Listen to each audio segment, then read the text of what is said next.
I've fallen in love with I love. दिल बोले वाव.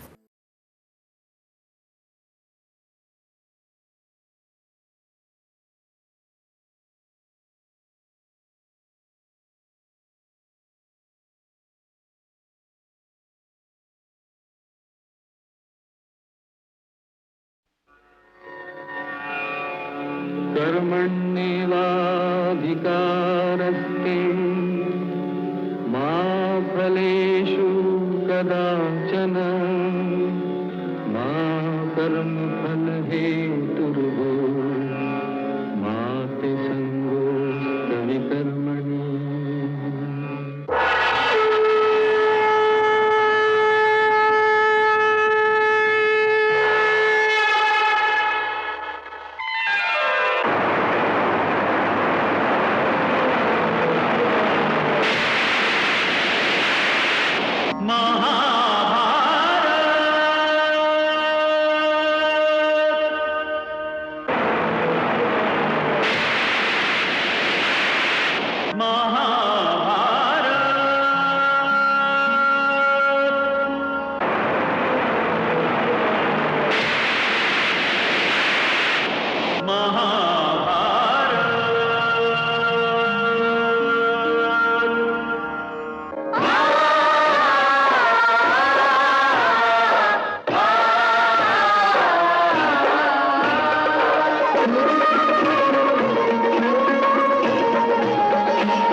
श्री महाभारत कथा. श्री महाभारत कथा. महाभारत कथा.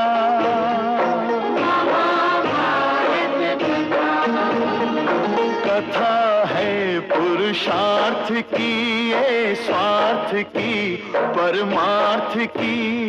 सारथी जिसके बने श्री कृष्ण भारत पार्थ की. शब्द दिग्घोषित हुआ जब सत्य सार्थक सर्वथा.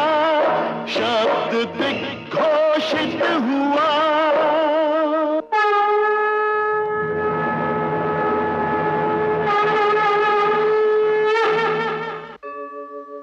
यदा यदा हि धर्मस्य ग्लानिर्भवति भारत. अभ्युत्थानम् अधर्मस्य तदात्मानं सृजाम्यहम्. परित्राणाय साधूनां विनाशाय च दुष्कृताम्.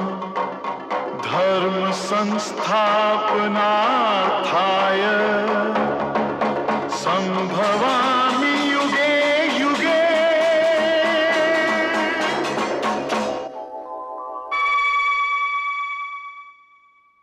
ऋषि किंदम ने प्रसन्न होकर कुंती और माद्री को पुत्रवती होने का आशीर्वाद दे दिया. तो अब इन दोनों रानियों को पुत्रवती तो होना ही पड़ेगा. ये ऋषि किंदम भी महाभारत की कथा यात्रा का एक अजीब मोड़ है.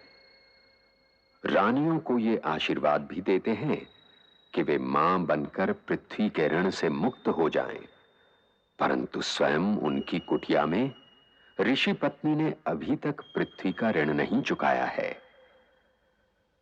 दोनों रानियां ऋषि के आशीर्वाद से धन्य हो गईं, परंतु यह आशीर्वाद इन रानियों की कहानी का अंत नहीं है.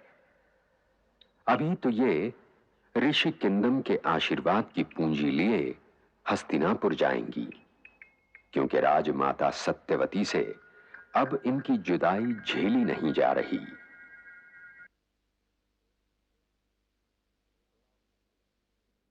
प्रणाम माते. चिरंजीवी रहो. आपने मुझे बुलाया? हाँ, ये बताने के लिए बुलाया है कि पांडु ने बहुत विश्राम कर लिया है. उनके बिना जी नहीं लग रहा है. उन्हें वापस बुला लो. जो आ गया माते. मैं अभी जा. धृतराष्ट्र से कहो कि पांडु को घर वापस बुला ले. जो आज्ञा माते।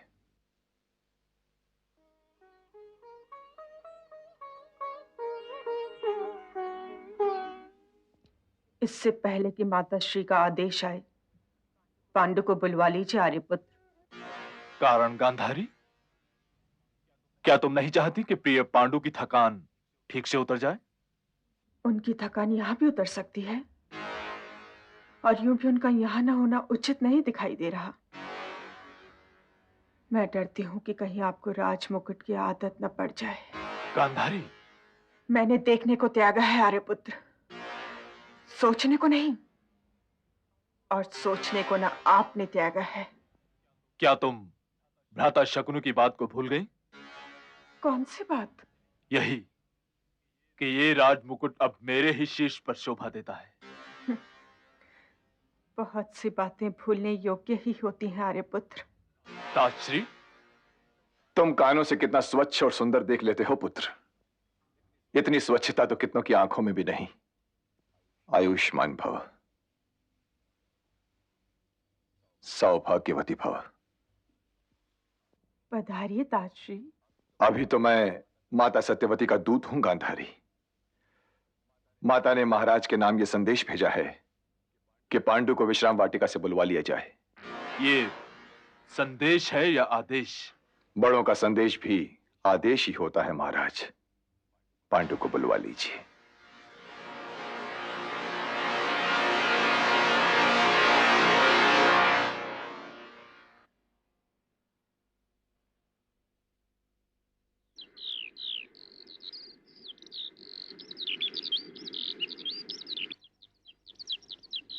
हस्तिनापुर से बुलावा आ जाने पर आर्यपुत्र का आनंद देखिए।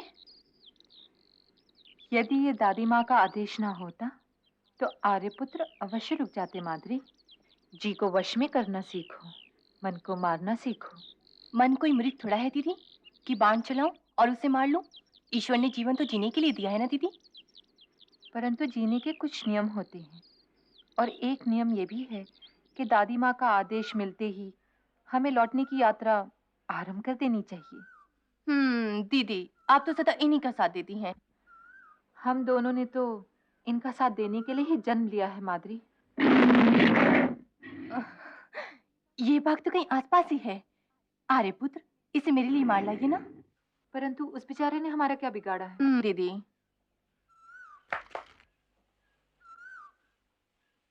परंतु आर्यपुत्र, भोजन तो करते जाइए। लौट कर खा लूंगा।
मैंने तो शब्द वेदी बाण चलाया था ऋषिवर। जो ध्वनि को ध्वनि से अलग ना कर सके राजन, उसे शब्द वेदी बाण चलाने का अधिकार ही नहीं। तुमने अपने अधिकारों की सीमा रेखा का उल्लंघन किया है राजन। तुम्हें इसका दंड मिलना ही चाहिए। नहीं ऋषिवर, मेरी वंश रेखा काटने वाले राजन, मैं तुम्हें ये शाप देता हूं कि जिस क्षण तुम्हारा स्त्री से संगम होगा, वही क्षण तुम्हारा अंतिम क्षण होगा। नहीं, ओम नहीं।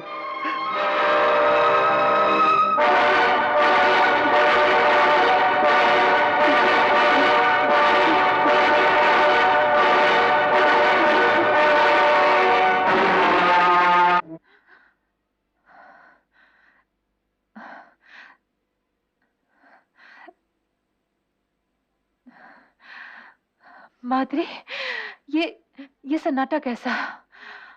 अवश्य कोई अनर्थ हो गया है। और आर्यपुत्र भी अभी तक नहीं आए। दीदी,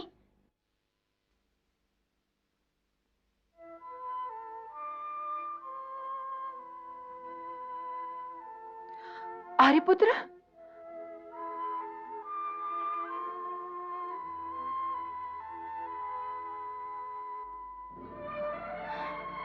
आर्यपुत्र, बड़ा अनर्थ हो गया। कैसा अनर्थ? मैंने तो बाघ की आवाज पर शब्द भेदी बाण चलाया था, परंतु जब वहां पहुंचा तो देखा मेरा बाण ऋषि किंदम और उनकी पत्नी की छाती छेद गया। ऋषि किंदम, हे भगवान! परंतु मैंने उन पर बाण नहीं चलाया कुंती। मैं जानती हूँ आर्यपुत्र, हस्तिनापुर के सम्राट का बाण भला किसी ऋषि की ओर कैसे जा सकता है? पर दुर्घटना तो हो ही गई। मेरे माथे पर एक ऋषि की हत्या का कलंक तो लग ही गया कुंती, लग ही गया।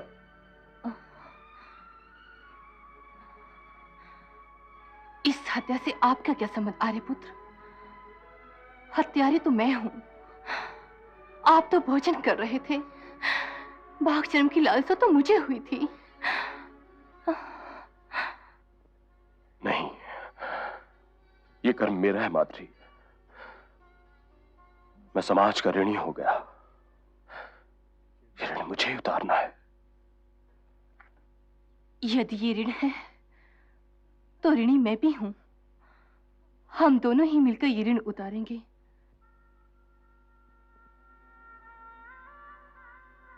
अर्थात मैं अकेली पड़ गई? मुझे तुमसे ये आशा न थी माद्री। मैंने तो तुम्हें अपने जीवन में बराबर का भागीदार बनाया था, और जब इस दुर्भाग्य में भागीदारी का समय आया तो तुम दोनों ने मुझे अलग कर दिया। ये बात नहीं दीदी। तुम तो हमारी शक्ति हो, हमारा साहस, हमारा गौरव, हमारी पहचान हो। फिर तुम ऐसा क्यों कह रही हो? महाराज की जय हो। महाराज पांडव वन विहार से लौटने के बाद सीधे इधर ही आ रहे हैं। उनका वन विहार तो बहुत जल्दी समाप्त हो गया, परंतु वो दादी मां के पास जाने की जगह सीधा मेरे पास क्यों आ रहे हैं? क्या उन्हें संदेह है गांधारी कि मैं उनका ये राजमुकुट नहीं लौटाऊंगा? आप ऐसा क्यों सोचते हैं आर्यपुत्र? राजा का पहला कर्तव्य राज्य की ओर होता है, इसलिए वो सीधे आपके पास आ रहे हैं। बाहें फैलाकर उनका स्वागत कीजिए आर्यपुत्र। हाँ, स्वागत तो करना ही पड़ेगा। स्वागत भी करूंगा और आशीर्वाद भी दूंगा।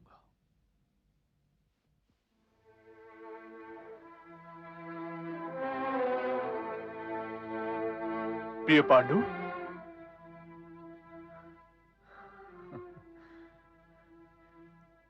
तुम्हारा वन विहार कैसा रहा अनुज? बड़ा अनर्थ हो गया भ्राताश्री। क्या हुआ? मेरे हाथों ऋषि किंदम की हत्या हो गई। हत्या या दुर्घटना अनुज? हत्या तो तुम कर नहीं सकते और दुर्घटना पे तुम्हारा वश नहीं। इस प्रकार के सभी प्रश्नों का उत्तर तो केवल विदुर ही के पास है। प्रिय पांडु, इस राज मुकुट को पहनो और राजसभा में चलकर विदुर से यह प्रश्न करो, वहीं ताजश्री भी होंगे। ये कोई प्रश्न ही नहीं तो उत्तर कैसा आर्यपुत्र? प्रश्न तो यह है गांधारी, अवश्य। लो अनुज, इसे पहन लो। इन सब प्रश्नों का उत्तर तो राजसभा में ही मिलेगा। चले?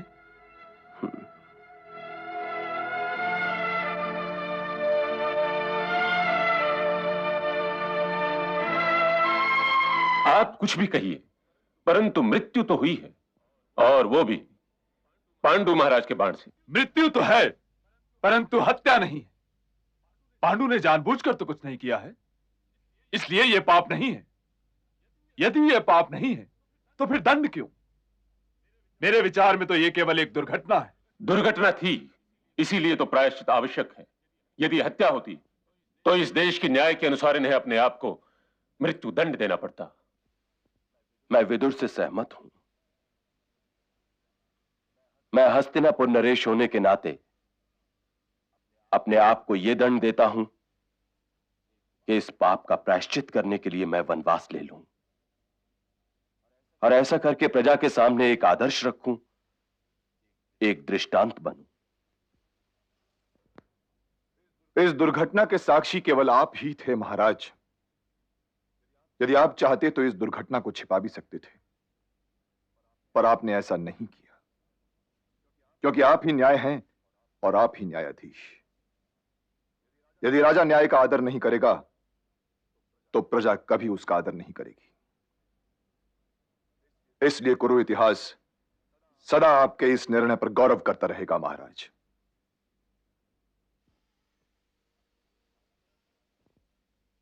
अब मेरे स्थान पर मेरे बड़े भ्राता धृतराष्ट्र राज्य का कार्य संभालेंगे। ठीक है प्रिय अनुज, यदि भगवान की यही इच्छा है तो यही सही। आइए भ्राताश्री।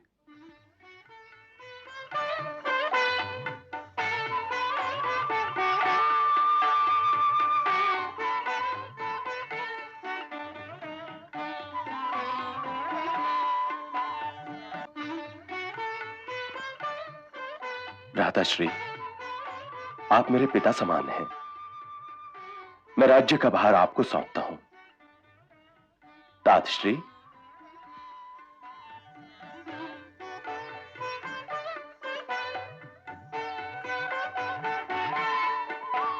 विदुर,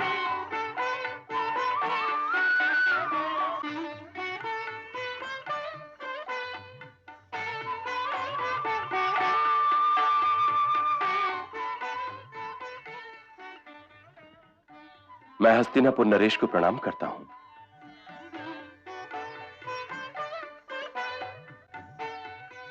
ये मैं क्या सुन रही हूं गंगापुत्र, कि पांडु तपोवन जा रहा है?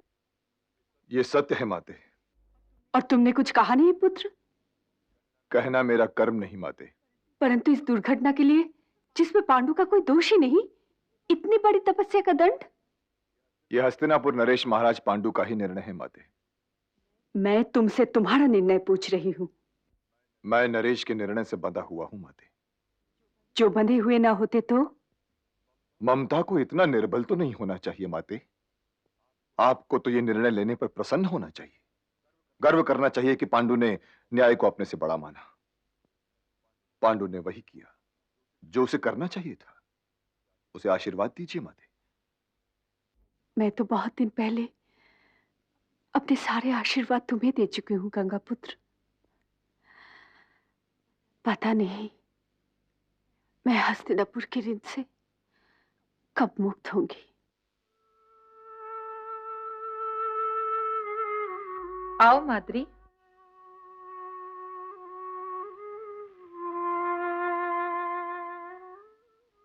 ये क्या? ये आश्चर्य क्यों आर्यपुत्र? परंतु ये वस्त्र? क्यों? इन वस्त्रों में कोई क्षति है माद्री? नहीं तो रानी दीदी, आर्यपुत्र के वस्त्रों से मिल खा रहे हैं।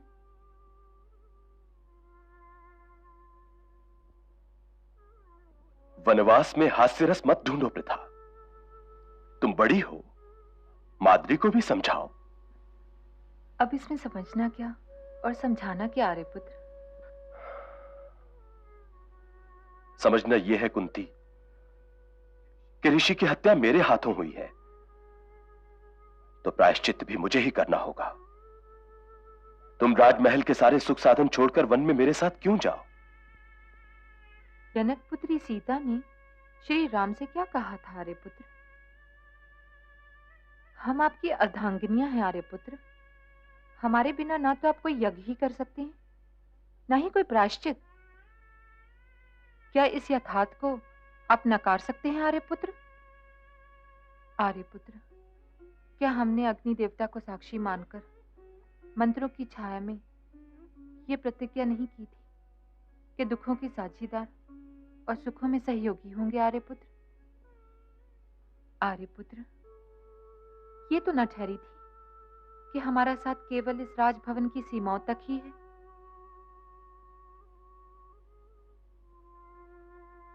आर्यपुत्र, हम तो आपके साथ ही चलेंगे। हमारे बिना आप अधूरे हैं आर्यपुत्र। प्रायश्चित के लिए आपका संपूर्ण होना आवश्यक है। ना तो श्री राम का वनवास सीता के बिना पूरा हो सकता था, और ना ही आपका वनवास मेरे और माद्री के बिना।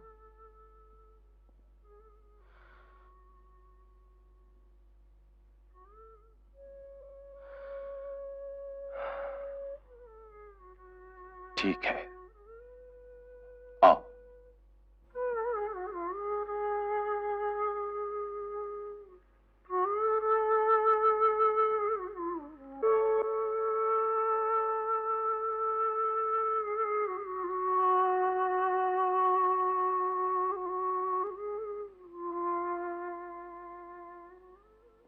दादी मां, मुझे आशीर्वाद दीजिए कि मेरी तपस्या सफल हो। माता तो होती ही है आशीर्वाद देने के लिए, परंतु पुत्र, उसकी ममता का क्या होगा? यह तो उसकी ममता का ही वरदान है, जिसने मुझे न्याय करने के लिए प्रेरित किया। स्वयं तुम तो जा ही रहे हो,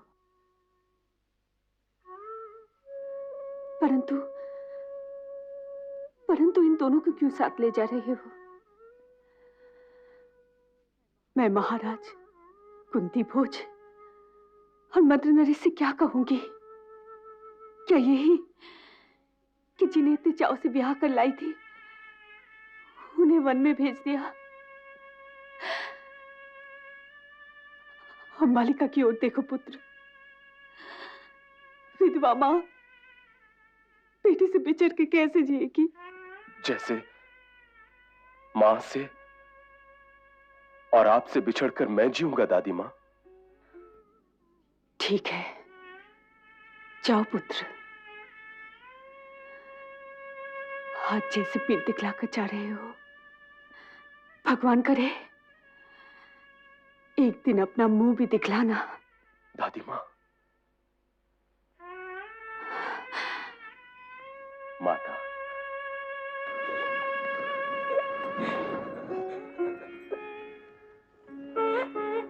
माते, माते, माते।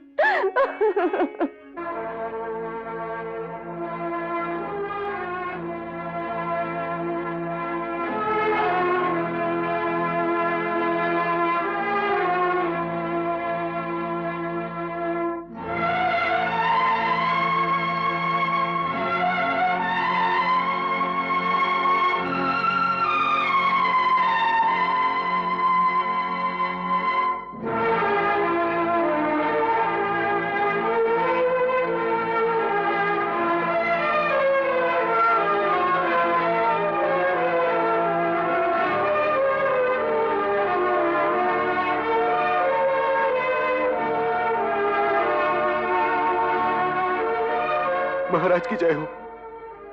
आप हमें छोड़कर मत जाइए महाराज, हम आपको जाने नहीं देंगे।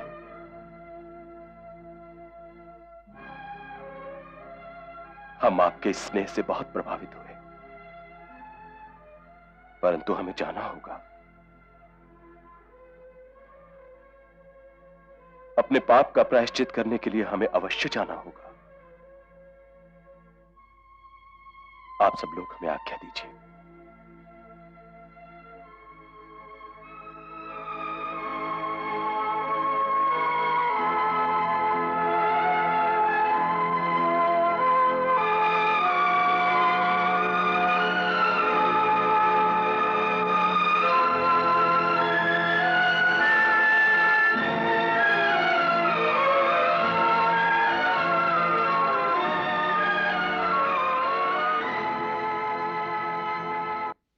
प्रणाम पितामह। आओ पांडु।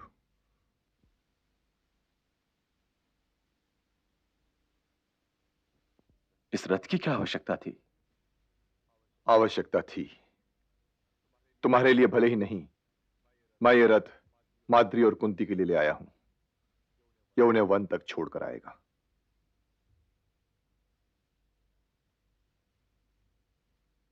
आयुष्मान भव।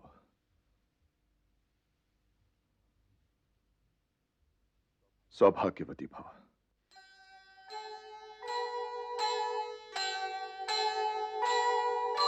सुख दुख में समरस रहे, जीवन वही महान।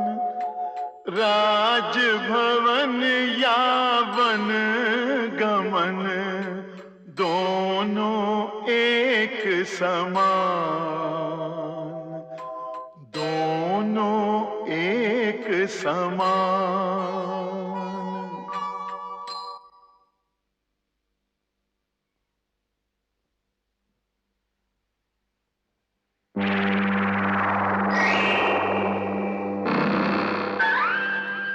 आइए गांधार राजकुमार। परंतु हस्तिनापुर नरेश आज उदास क्यों?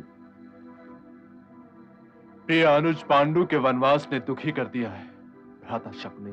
यही तो वो अवसर है जिसकी प्रतीक्षा थी। अब ये राजमुकुट इस सिर से नहीं उतरेगा। आपके साथ जो अन्याय हुआ था वो अब समाप्त हुआ।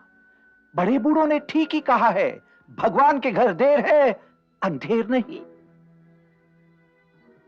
बधाई हो महाराज धृतराष्ट्र, बधाई। अब हस्तिनापुर राजगद्दी पर आप और वनवास यात्रा पर पांडु। ओम विश्वानि देव सवितर्दुरितानि पराशुभ, यद भद्रं तन्न आशुभ स्वाहा। ओम अग्नेनाय सुपथाराय, अस्मान् विश्वानि देववयुनानि विद्वान्, यूयोध्यस्मज्जुहुराणमेनो भूयिष्ठान्ते नम उक्तिं विधेम स्वाहा।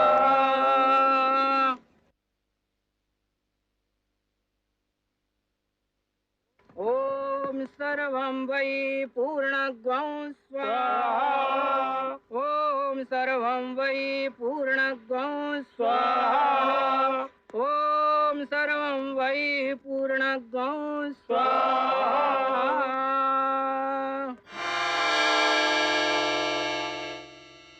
पांडव कहां जा रहे हो? हम तो ब्रह्मलोक को जा रहे हैं। मुझे भी साथ ले चलिए।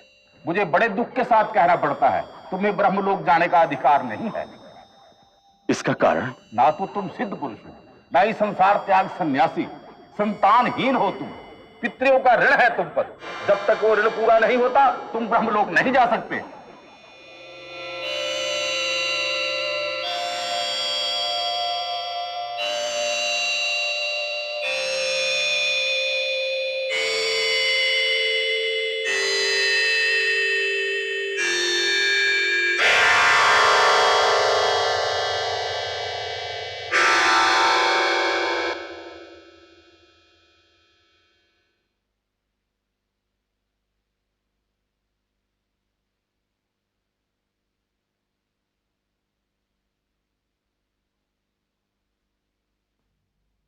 आर्यपुत्र,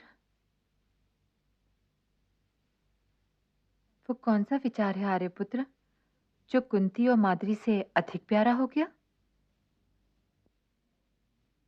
ये विचार एक नरक है रानी, एक दहकता हुआ, भभकता हुआ नरक, जिसमें मेरे जीवन का एक एक क्षण सूखी लकड़ी की तरह जल रहा है।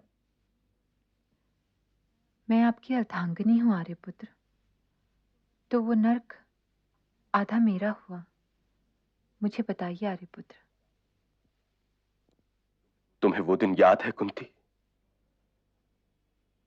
जिस दिन मैंने तुम्हें और माद्री को अश्वारोहण के लिए उकसाया था और जीतने पर तुम दोनों ने मुझे एक पुरस्कार देने का वचन दिया था?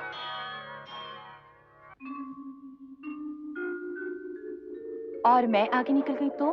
असंभव। दांव पर क्या लगाओगे? हार गई तो क्या दोगी? जो आप कहें।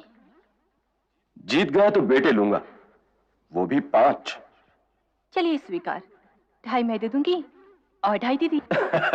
नहीं नहीं, दीदी बड़ी हैं, दीदी 3 बेटे देंगी और 2 बेटे मैं। परंतु अगर आप हार गए तो? हार गया तो बेटे दूंगा, जीत गया तो बेटे लूंगा।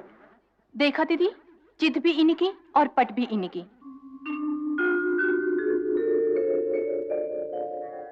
अब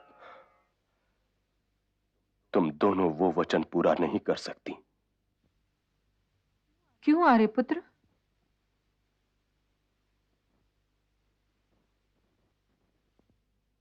यही ऋषि किंदम का शाप है कुंती। शाप? मुझे वंशहीन बनने का पाप सहन करना होगा,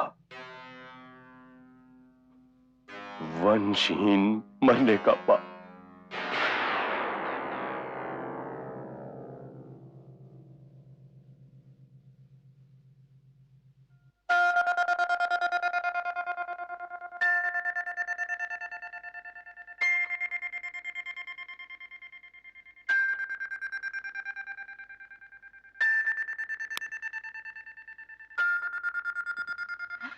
एक उपाय है आर्यपुत्र। उपाय?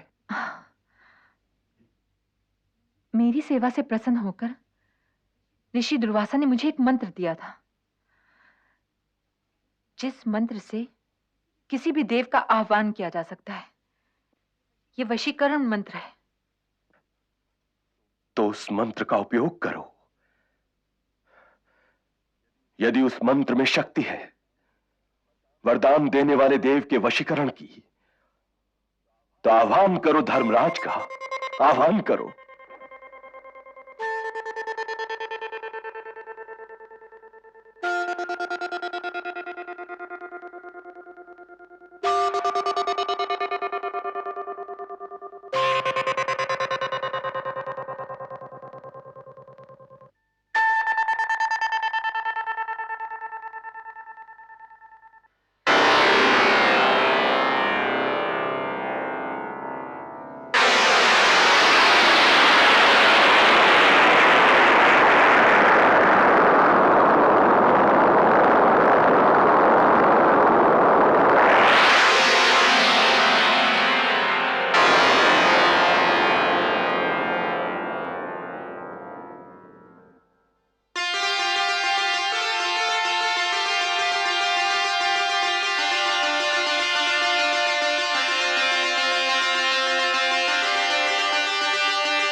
आर्यपुत्र,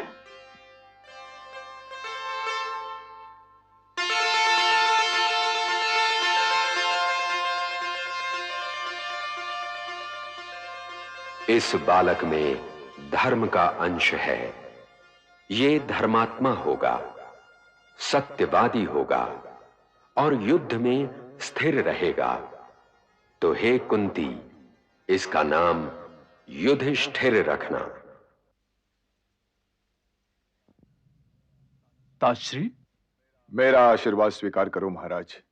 बधाई हो, कुरु राजवंश में युवराज पैदा हुआ है।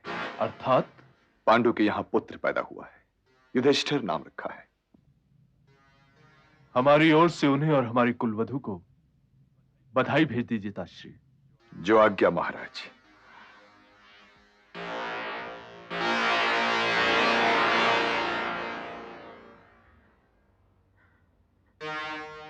आशा तो मेरी पहले बधी थी।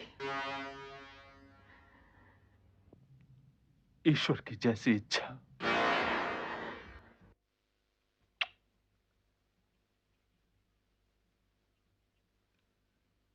अब पवन देवता का स्मरण करो।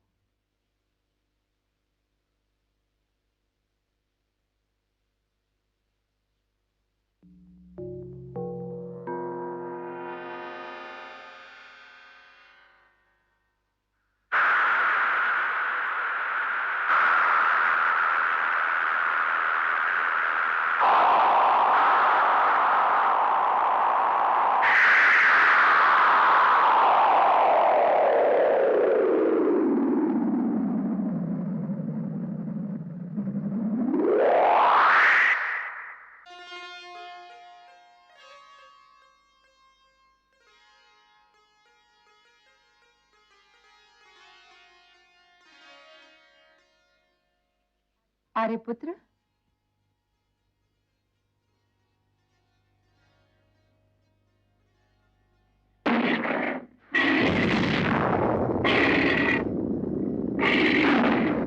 इसी पत्थर की भांति कल इसके सामने आते ही बड़े बड़े सूरमाओं का बल टूट जाएगा और इसके भय से रणभूमि कांपेगी। इसलिए हे कुंती, इसका नाम भीम रखना।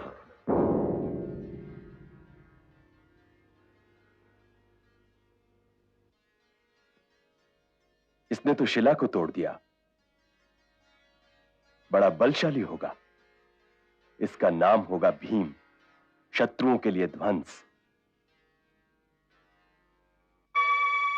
यहां तपोवन में कुंती ने भीम को जन्म दिया और वहां हस्तिनापुर में गांधारी ने दुर्योधन को। परंतु ये दोनों वंश रेखाएं यही नहीं रुकेंगी।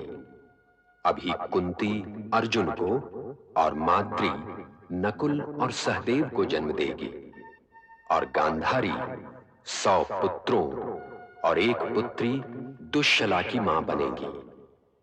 परंतु अभी इसमें देर है, इसलिए अभी कुंती और माद्री को तपोवन में और गांधारी को हस्तिनापुर में छोड़ें और मथुरा चलें, जहां के कारागार में वो जन्म लेने वाला है महाभारत में जिसकी महानायक की भूमिका होगी। उसका नाम वासुदेव कृष्ण श्री कृष्ण।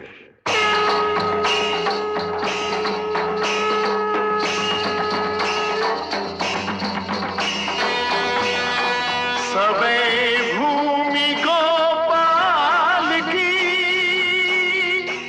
भूले जब संसार, धार सुदर्शन चक्र की